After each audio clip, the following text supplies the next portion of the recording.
اور جب اس بچی سے جو زندہ دفنا دی گئی ہو پوچھا جائے گا کہ وہ کس گناہ کے سبب قتل کر دی گئی، جب سورج لپیٹ لیا جائے گا اور جب تارے بے نور ہو جائیں گے اور جب پہاڑ چلائے جائیں گے اور جب بیاہنے والی اونٹنیاں یوں ہی چھوڑ دی جائیں گی اور جب وحشی جانور جمع کیے جائیں گے اور جب سمندر آگ ہو جائیں گے اور جب روحیں جسموں سے ملا دی جائیں گی اور جب اس بچی سے جو زندہ دفنا دی گئی ہو پوچھا جائے گا کہ وہ کس گناہ کے سبب قتل کر دی گئی،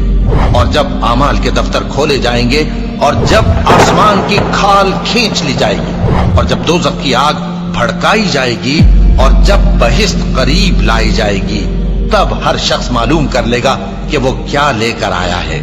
بس میں ان ستاروں کی قسم کھاتا ہوں جو پیچھے ہٹ جاتی ہیں اور جو سیر کرتے اور غائب ہو جاتی ہیں، اور رات کی قسم جب وہ پھیلنے لگتی ہے، اور صبح کی قسم جب وہ نمودار ہوتی ہے، کہ بے شک یہ قرآن اس فرشتہ عالی مقام کا سنایا ہوا پیغام ہے جو صاحب قوت ہے، مالک عرش کے ہاں اونچے درجے والا ہے، سردار ہے، ساتھ ہی امانت دار ہے۔ اور مکے والو، تمہارے رفیق یعنی ہمارے پیغمبر صلی اللہ علیہ وآلہ وسلم دیوانے نہیں ہیں،